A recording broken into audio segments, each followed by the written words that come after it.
Hi, this is Ofori, the digital reader. I'm going to be going over today the books that I bought in February. Um, did pretty good. First, I'll start out with The Wizard's Guide to Defensive Baking. This is a book I've heard a lot about from the booktubers, and it's basically about a girl who's trying to unravel a mystery in a world kind of like Harry Potter, where everybody has magic, but her magic only deals with food and spices and recipes, so she's not really strong magically. But I've heard a lot of good things about it, so I'm definitely going to give it a try. The next is Louise Penny, Still Life. This is the Chief Inspector Gamache Mysteries. They actually did a series on Amazon Prime.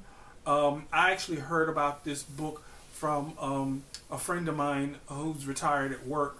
A friend of mine who I knew from work who retired, and I was over her house, and she was just waxing about this book and how much she loved it. So since I'm trying to do more detective books, I figured I'd give this one a try. This is Rosemary and Rue by Sean Maguire. I'm a big fan of strong female urban fantasy. I love the Mercy Thompson books by Patricia Briggs. I mean, really, I love most of the stuff that she writes, but definitely the Mercy Thompson books. So I'm generally a fan of strong female urban fantasy. So I saw this.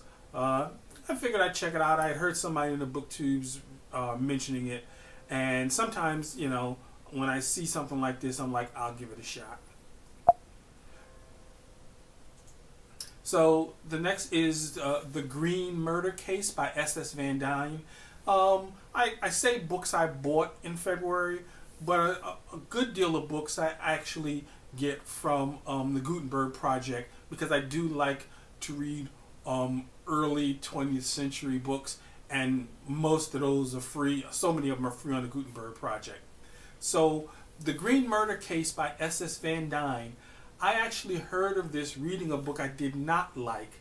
I read The Big Sleep by Raymond Chandler. I wasn't a fan of that book, but in the book, the hero of the book, Philip Marlowe, somebody's basically kind of like, asking him why he's not a better detective or why you didn't find this out. And he kind of counters with, I'm not Sherlock Holmes, I'm not Philo Vance. And I was like, who the heck is Philo Vance? I've heard of Sherlock Holmes. So I went, looked up. Philo Vance was basically kind of like an early 20th century Poirot detective. He's kind of a fop and a dandy. So I figured I'd give it a try. I definitely, want to give a fair shake to early detective novels and not just be turned off by my experience reading The Big Sleep, Philip Chandler's book. This book, I have to be honest, every month Amazon kind of comes out with some free books from authors that are just kind of putting them out there. I kind of think because the books weren't that popular. I'm not really a horror fan. I don't really read horror books, and that's one of the few genres I'm not really dying to try, but if I hear about a great one or it plops in my lap, maybe. The only horror book I can really remember reading in the last 20 years is The Stand, and I did like that, but that's not really horror. I kind of call that dark, dark science fiction or dark fantasy. But all that to be said, that's why I have this book, The Rule of Threes. I got it for free. I see it's it's basically about kind of like one of those teen movies where if something bad happens twice to somebody, then the rule of three means something definitely is going to happen to them even worse. And this young lady has had two bad things happen to her, and so supposedly something worse is supposed to be happening. Origins of a D-List Supervillain by Jim Bernheimer. I read his first book, Confessions of a D-List Supervillain, and I really liked it. It really just got me where I live in my love for superhero fiction. It's probably not for somebody who's never read superhero fiction before, but I got the feels when I read the first book. I really enjoyed it, so I figured I'd get the next book in the series. There's 3 books in this series. There's Origins of Adela Supervillain, and I forget the name of the last one, but there's a 3-book series by Jim Bernheimer about this supervillain. And this supervillain is kind of like the prototypical nerd guy who becomes powerful, and that's kind of why it also gets me in the field, because definitely there's a nerd guy in me that reads superhero fiction because I love comic books, and I guess I was just weaned off of comic books because in my professional role when I was working, it really was not, it was a tough look when I would whip out a comic book, so I started reading superhero fiction instead. The next is the short stories of Edmond Hamilton. This is also an early 20th century writer, but this person writes short stories that are science fiction and fantasy. A lot of people have given him a lot of props, as far as Lovecraft, Jack Williamson, Robert E. Howard, that he's kind of in that family. So I figured I'd give it a try because I like those other books. The Lies of Locke Lamora by Scott Lynch. I bought this book because a booktuber, not only recommended it, they highly recommended it as their favorite book series. And my favorite book series, hands down, without a doubt, was the series of books, the Stainless Steel Rat books. And I just love a gentleman bandit. And the Stainless Steel Rat was in the future, but he definitely had that gentleman bandit vibe.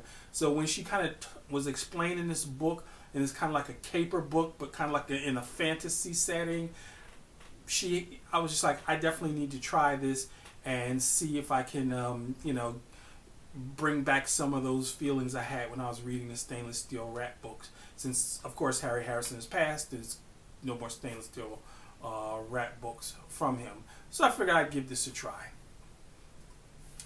A Conspiracy in Belgravia. This is the Lady Sherlock Holmes series, which is my current love. I read the first book, A Study in Scarlet Women, and the first book was good, but it was more kind of an origin story. So there were certain characters that they wanted to flesh out and certain things they wanted to do. The book really didn't get to really reach full steam. A Conspiracy in Belgravia. I bought that book. I read it. I'll talk about the books I read, but definitely I thoroughly enjoyed it. This was full steam Lady Sherlock Holmes stuff. Enjoyed it. And I bought this right after I bought the first book. I enjoyed the first book, A Study in Scarlet Women, enough that I knew I wanted to read more of her. Legendborn, once again, this is a highly recommended book. And I've already mentioned that when it comes to urban fantasy and strong female characters, you had me at hello. So I bought this. At some point I'm going to get to it, and check this book out. Song of Achilles. I bought this book by Madeline Miller, and just as FYI, Legendborn is by Tracy Deonn. Song of Achilles by Madeline Miller. This, to me, I heard a lot of people really talk about this who were romance readers, but they were kind of like saying this is kind of, a romance that isn't kind of as tropey. And I do want to read some romance books, but they just kind of have to be romance books that I get, that resonate with me. And I don't know why, but I just like romances that are like long suffering romances. There's a series of books about a famous Japanese swordsman, Musashi, and he has over the course of the books, he has this long suffering romance with this woman, which is one of my favorite romances over time between the two of them. They just never seem to really be able to get together, but they're always longing for each other.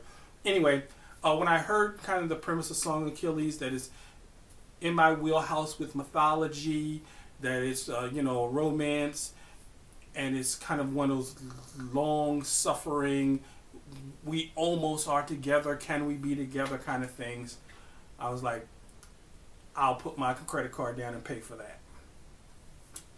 So I am a huge Shadowrun fiction fan. A huge Shadowrun fiction fan. I probably have about 20 of Shadowrun fiction stories. Shadowrun is basically urban fantasy, but it's urban fantasy that mashes up mythology, kind of like D&D type mythology, and then kind of like cyberpunk science fiction. So you have orcs with cybernetic attachments, and you have, magic wielding robots, and it's just this weird, wonderful mashup. And they're like, in this, it's not post-apocalyptic, but everybody's like trying to survive, and the world is run by corporations and dragons. So like the president of the United States is a dragon. So it's just this weird, wonderful mashup of science fiction, cyberpunk, and Tolkien fantasy. So anyway, every month I actually buy another book. It's a whole bunch of them, but every month I buy a Shadowrun book. And this is the one I bought this month, which is Shadowrun Identity Crisis. And last book I quote bought. Once again, I didn't really buy this. I got this from Gutenberg, the Gutenberg Project. And this is the story of Beowulf, and it's translated by Ernest Kirtlan. And this is no real need to explain. It's Beowulf. It is a epic poem, and I'm gonna give it a shot, read it.